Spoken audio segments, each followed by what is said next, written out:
Hi hello నమస్తే అందరికీ. Welcome to Sunita's world.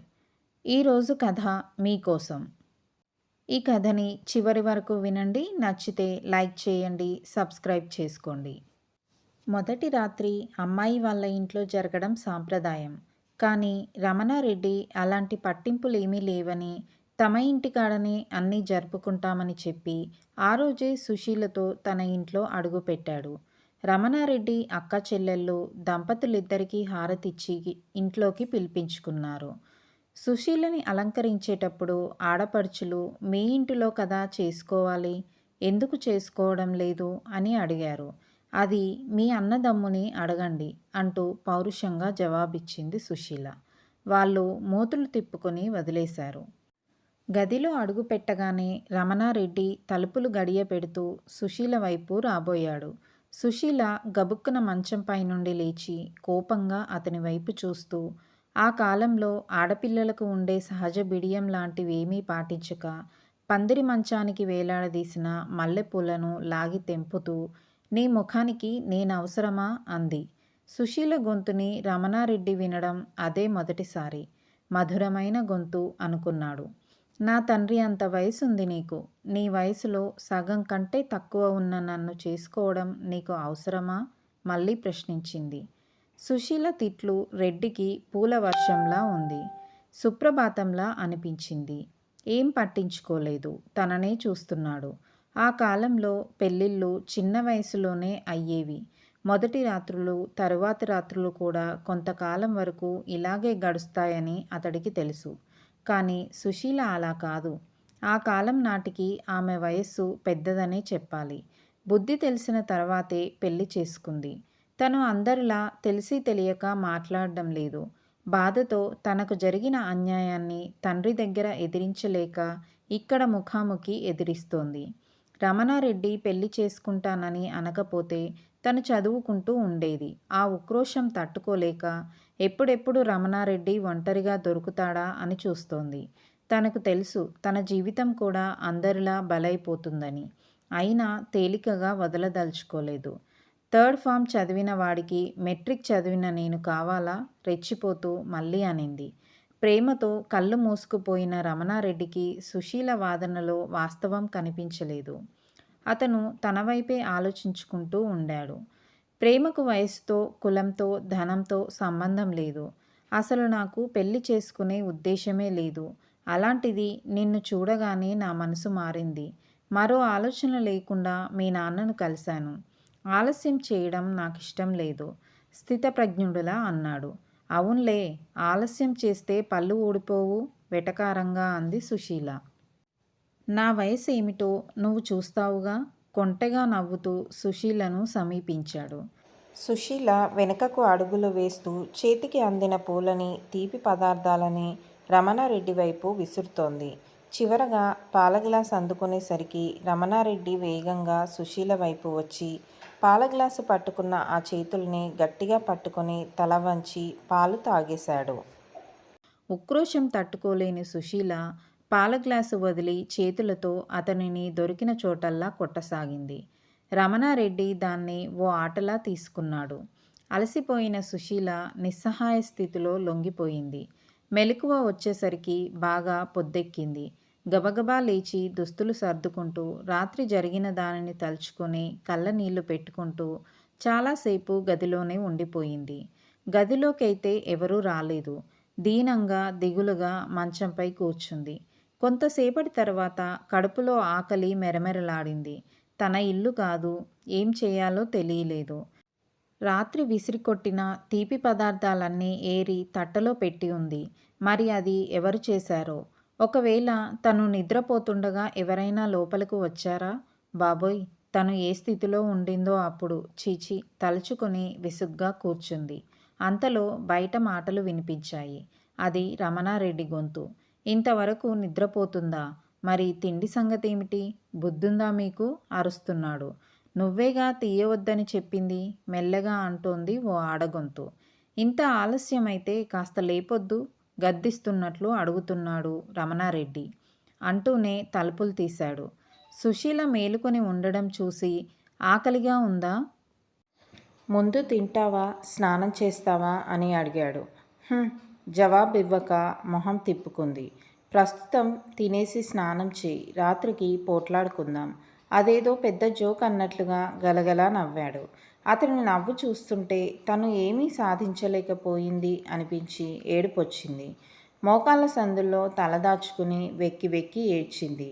సుశీలను అలా చూడగానే రమణారెడ్డికి బాధ అనిపించి దగ్గరకు వచ్చి భుజంపై చేయి వేసి, నిన్ను కంటతడి పెట్టనీయకుండా చూసుకుంటా అన్నాడు నమ్మకంగా.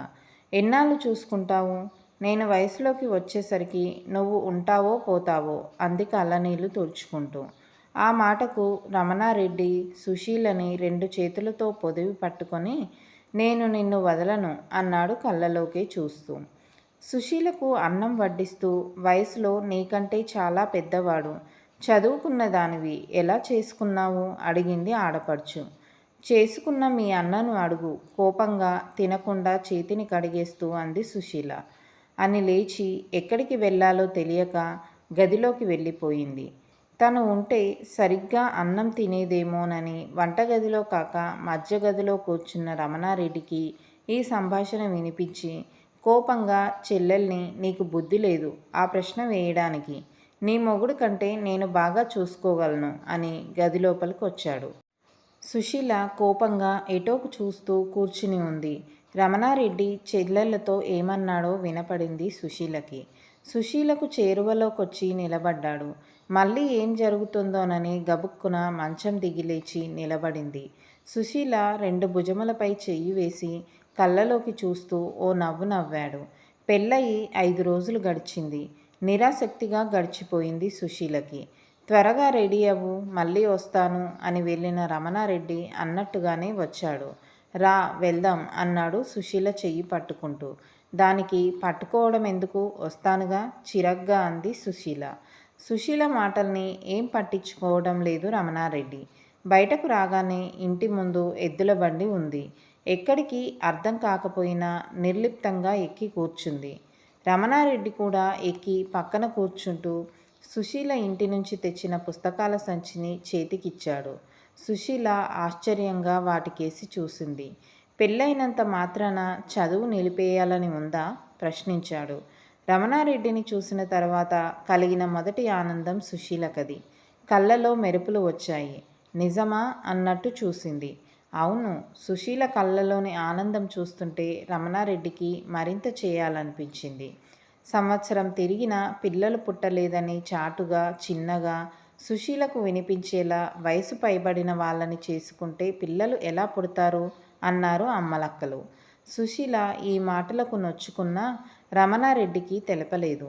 రమణారెడ్డి సుశీలకు కావలసినంత స్వేచ్ఛనిచ్చాడు. అప్పుడే దేశానికి స్వాతంత్రం కూడా వచ్చింది. రమణారెడ్డితో తెలిసిన వాళ్ళు సరదాగా, ఎగతాళిగా స్వాతంత్రం వచ్చింది దేశానికి, పెళ్ళాలకి కాదు అనేవాళ్ళు. పంటపై ఎంత ఆదాయం వచ్చినా ఆదాయం సుశీల చేతికి ఇచ్చేవాడు రమణారెడ్డి. ఇంటికి ఏ కార్యం కావాలన్నా అంతా సుశీల చేతి మీదుగానే నడిచేది. సుశీలకి ఎంత స్వేచ్ఛ ఉంది అంటే తన పుట్టింటికి సహాయం చేయాలన్నా రమణారెడ్డితో చర్చించాల్సిన అవసరం ఉండేది కాదు. ఒకసారి తన అక్కల పురిటి కోసం తన తండ్రికి డబ్బులు ఇవ్వబోతూ రమణారెడ్డిని అనుమతి కోరింది. దానికి రమణారెడ్డి కోపగించుకొని, నన్ను అడగడం ఏమిటి, ఇది మన సంసారం, నీ నిర్ణయమే నాది, పుట్టింటి వారు కళ్ళనీళ్లు పెట్టుకుంటే నీవు ఇంట్లో సంతోషంగా ఉంటావా ఏమిటి ఎదురు ప్రశ్నించాడు. అంతే. మరెప్పుడూ సుశీల రమణారెడ్డిని సంప్రదించలేదు. పొందికగా సంసారాన్ని నెట్టుకొచ్చేది. పెళ్ళైన 5 సంవత్సరాలకి కడుపు పండింది. వేవిళ్ళు ఎక్కువై నీరసించిపోయిన సుశీలకి చాలానే సపర్యలు చేశాడు రమణారెడ్డి. భర్త ఆత్మీయత, అనురాగాలు సుశీలని అన్నీ మరిచి ఆనందంలో తేలిపోయేలా చేశాయి. ఆ గర్భం నిలవలేదు. అప్పుడు సుశీల పడిన అవస్థకి రమణారెడ్డి కుటుంబ నియంత్రణ ఆపరేషన్ చేసుకోవాలని నిర్ణయించుకున్నాడు. సుశీల ససేమిరా అంది. అలా జరిగితే నిన్ను విడిచి వెళ్ళిపోతానని బెదిరించింది. ఆ చిన్న మాటకే రమణారెడ్డి తల్లడిల్లిపోయాడు. భర్త ముఖంలో కనిపించిన ఆవేదన చూసి అతని చేతిలో చేయి వేస్తూ, ఎప్పటికీ నిన్ను వదలను, మొదటి రాత్రి మాట్లాడిన మాటలు అన్నిటికీ కూడా నన్ను క్షమించు అంది సుశీల మనస్ఫూర్తిగా. రమణారెడ్డి నవ్వుతూ, ఆ రోజు నీవు ఏమన్నావో కానీ నాకు మాత్రం నీవు పాట పాడుతూ నన్ను పిలిచినట్టుగా అనిపించింది అన్నాడు పగలబడి నవ్వుతూ.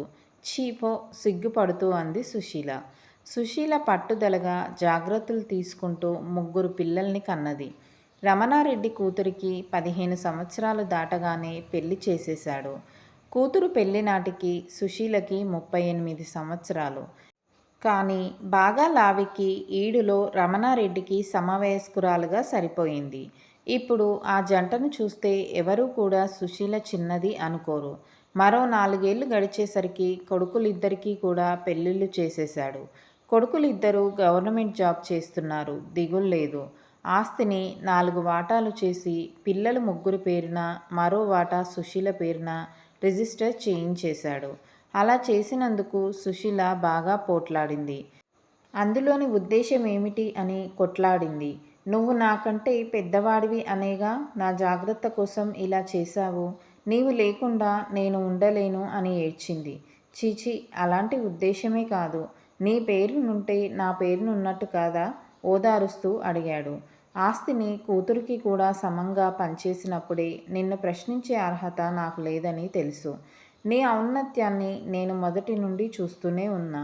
కానీ ఈరోజు నువ్వు ఇలా చేయడం నన్ను అవమానించినట్టు బాధగా అక్కడి నుండి వెళ్ళిపోయింది. సుశీల ఆరోగ్యం కొంచెం క్షీణించింది. వరుస గర్భస్రావాలతో గర్భసంచి పుండుపడింది అన్నారు. నెల్లూరులోని హాస్పిటల్కి తీసుకొచ్చాడు రమణారెడ్డి సుశీలని. వాళ్ళు కొద్ది రోజులు ట్రీట్మెంట్ కొనసాగించాలని చెప్పారు. దానితో అక్కడే ఉన్న కొడుకుల వద్ద మొట్టమొదటిసారిగా ఉండాలనుకున్నారు. పొలాలని కౌలుకిచ్చి కొద్ది రోజులు పెద్ద కొడుకు దగ్గర ఉన్నారు. కూతురికి ఆస్తి ఇవ్వడం వల్ల కొడుకులు కొద్దిగా కినుకుగా ఉన్నారు. రమణారెడ్డి అది గ్రహించి ఆడపిల్ల అని తేడా చూడకూడదు. నేను కూడా మా నాన్న ఇచ్చిన ఆస్తిలో నా చెల్లెళ్ళకి భాగం పెట్టాను. వారి సంతోషమే మన కుటుంబ సంతోషం. అక్కకి పంచడం వల్ల మీ వాటా తగ్గిందేమో కానీ మా నాన్న నాకు ఇచ్చిన దానికంటే నేను మీకు బాగా ఇచ్చాను అన్నాడు అనునయిస్తూ.